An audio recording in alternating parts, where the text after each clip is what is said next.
All right, welcome everybody. This is Mark Maloy with Emerging Revolutionary War. We're coming to you live today. It is George Washington's birthday, February 22nd, and it was on this day, 289 years ago, at this general location, at about this hour, that George Washington was born. We're here at Pope's Creek Plantation here in Westmoreland County, Virginia. You can see Pope's Creek out behind me here. Today, this land that we're at, now it's interesting, George Washington was born on February 22nd, but he was actually born on February 11th in the old style, the Julian calendar. What happened was in 1752, they changed the calendar, moved everything 11 days ahead, so Washington's birthday then changed to February 22nd. But this is the day that is celebrated as his birthday. And today, his birthplace here is now part of the National Park Service. And we're joined today, you can come over here, we're joined with Scott Hill. He's the Chief of Interpretation here at George Washington Birthplace National Monument. And so we're really pleased to have you here today to tell us a little bit about this site, about this day, and kind of the changes and what's happened over here, and see if we can find the exact spot where George Washington was born. So. If we can do that, that would be really great. I'd love to do that. But go ahead and tell us a little bit about this park and what you all interpret here, and kind of how that interpretation has changed over the years. Okay, sure. So Mark pointed out George Washington was born here in February 1732, changing from the 11th to the 22nd. But he only lives here about 3.5 years. When he's 3.5, his family moves north up the Potomac about 65 miles to a place then known as Little Hunting Creek, and today we call it Mount Vernon, and stays there for another 3 years or so before moving out to Fredericksburg and a location called Ferry Farm, where he'll spend much of the rest of his formative years.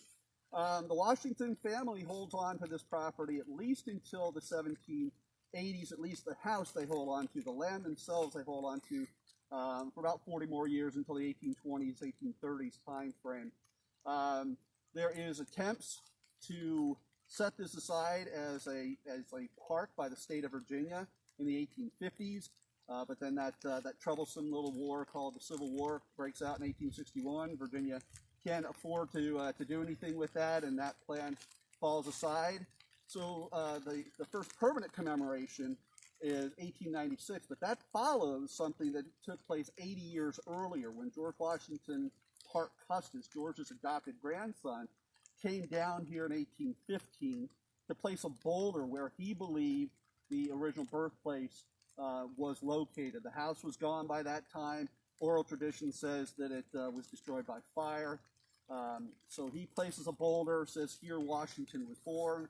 But it's a boulder, it's on a farm, it gets moved often over the next few years. People also want souvenirs. There's no America's National Park store or Eastern National store at the time, so they break apart pieces of boulder, take it with them. There's probably people that hold on to a piece of boulder and not even know what they're holding on to. But that was the only permanent monument here until 1896, when the U.S. War Department comes down and places a monument, an obelisk, where they believe that the original birth house stood, roughly, as Mark pointed out, in this immediate area.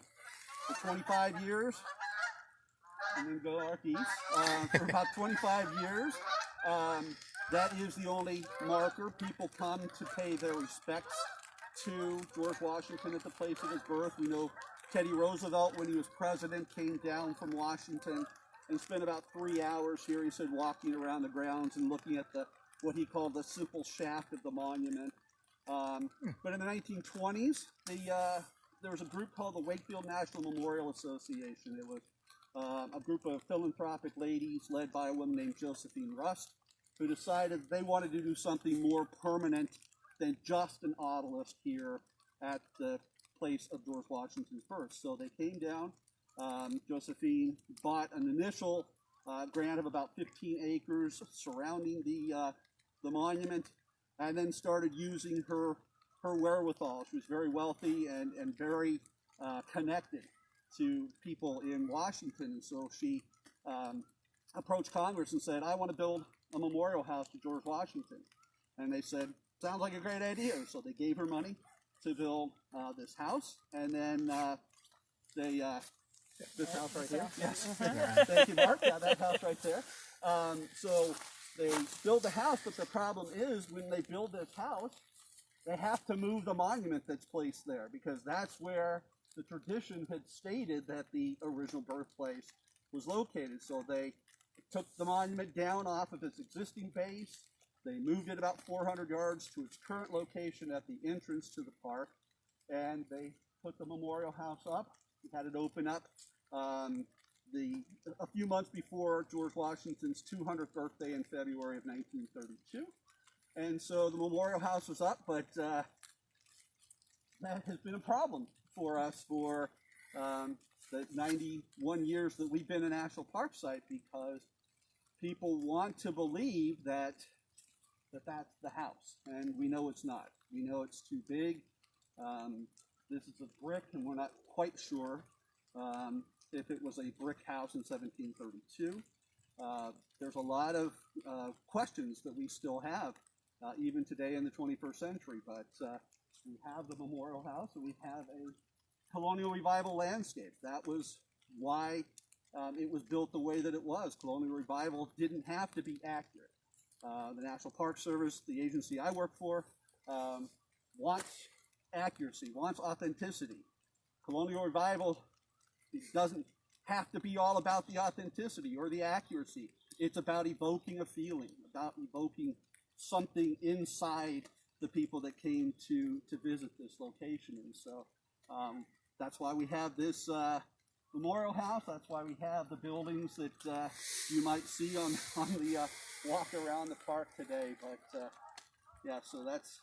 And this is something I was talking to Scott about before. Was it's interesting because this site really, you're talking about two things: the birth of Washington, which happened here in 1732, and then how we as Americans have remembered both Washington and that time period throughout the 19th and 20th centuries as well. So it's pretty interesting. But Rob, if you want to come on over here, let's walk over closer to the memorial house. I got a question. The memorial house, is there any objects in there that actually date or have Washington provenience? There are a couple, not a whole lot.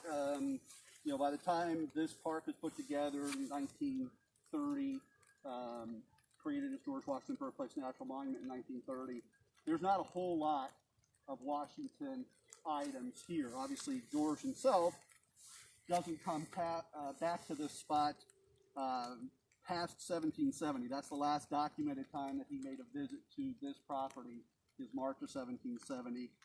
He can be excused. He did have a few things on his last 30 years of life to take care of, but so George Washington items are not prominent. Washington family items, we do have a rather extensive collection of hundreds of thousands of artifacts, but not a whole lot of Washington provenience. And inside the house, there is a wine bottle that was found in an archaeological dig in the garden roughly 40 years ago. That was an Augustine Washington piece. And then there are other pieces inside that belong to the Washington family, but most of them are past Washington's birth time. So 1732, they're mostly between 1750 and about 1820. But they are Washington pieces inside. Interesting. And talking about archaeology, I think we should walk over this way and talk a little bit about some of the archaeology that's been done on the site over the past 100 years or whatever. So you follow us over here.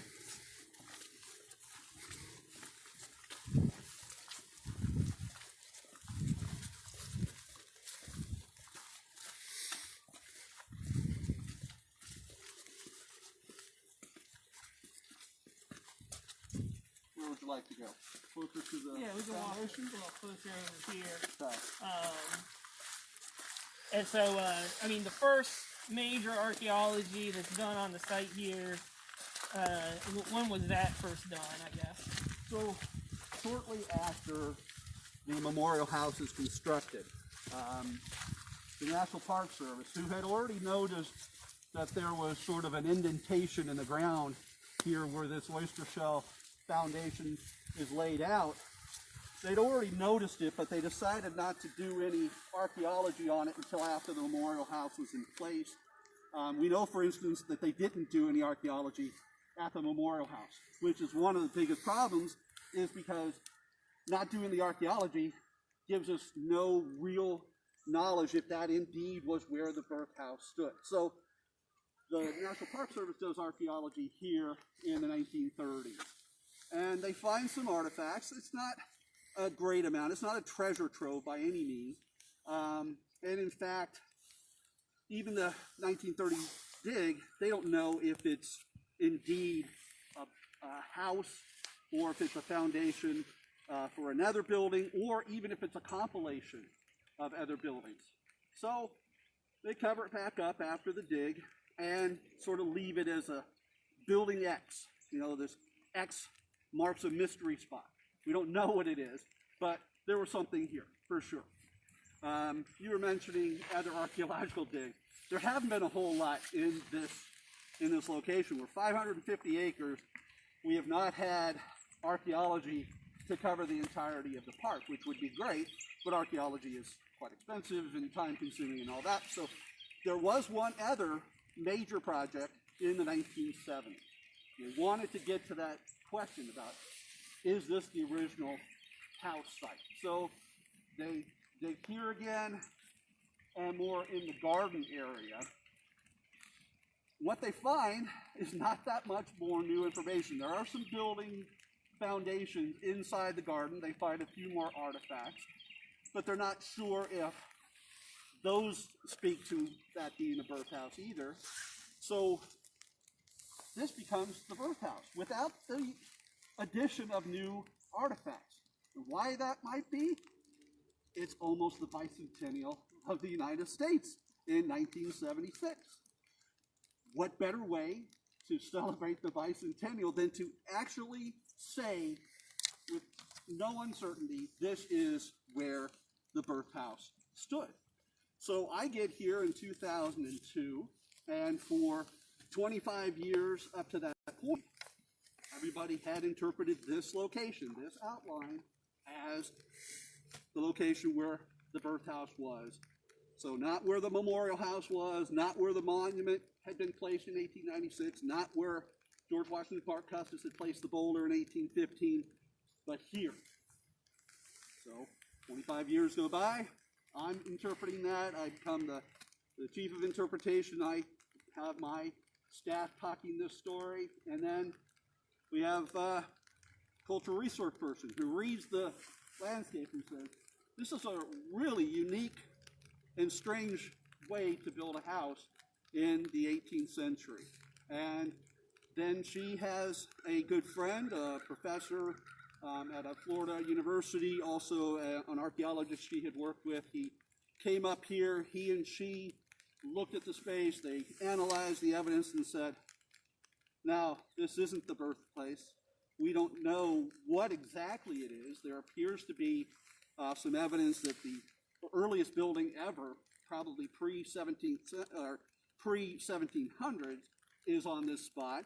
But we think here, this is just a series of buildings put on the same location and not indeed one structure. In fact, I think along this back wall here, the walls don't even join. There's a gap. You don't build a house with, you know, a gap in your wall, in your foundation wall. So we are now, and have been for almost a decade now, we've really been redoing our interpretive programming to say, you know, we don't know where the original birthhouse is, and we focus more on, well, we might not know where the original birthhouse is, but what we can say is George Washington is born here. And isn't that really the important factors, that you can still come here and you can walk the grounds where George Washington was born, walk the grounds where he grew up, and then you can learn about the history of memory. You can learn about, you know, how different competing ideas of memorialization take place here between the Wakefield National Memorial Association the National Park Service, our visiting public. I mean, you know, memory, we all have memories, and we all, you know, place certain values on them, or, you know, some people don't place values on memorials, but I think that's what the really significant part of this place is that they can come here and really take away, you know, what the meaning is to them, what value that this place, George Washington's birthplace, is to them. And it's a history, a memory. It's still being written, still happening. Absolutely. We are, about a decade away from the 300th anniversary of Washington's birth. And yeah, it would just be interesting to see how the country commemorates or celebrates that, and what that's going to look like. So it's still being written. So it's kind of an exciting time to be here and to think about that. And I think, thinking about Washington's birth, you know, why come to the place where he was born? Why is this important? You know, I think Dr. Peter Henriques said it on one of our talks a couple months ago. You know, no George Washington, no United States of America. I think when you see, you know, the importance that he plays during the American Revolution, and then also in the founding of this country, he is singular in how important he is in the history of this country. And, you know, personally for me, I think it's just a real honor and to be able to be down here, as you said, even though we don't have the exact X where he was born. It was somewhere in this general vicinity at this time, 289 years ago, that Washington was born. But I want to thank you, Scott, for talking to us today. I know people probably really enjoy hearing about this site. If you get a chance, come on down and check it out. I guess you guys are, the visitor center and stuff is closed at the moment, but the grounds are open. So if you ever get a chance, come on down and visit George Washington's birthplace. It's a pretty cool spot. Thank you very much. Thank you. Thank you.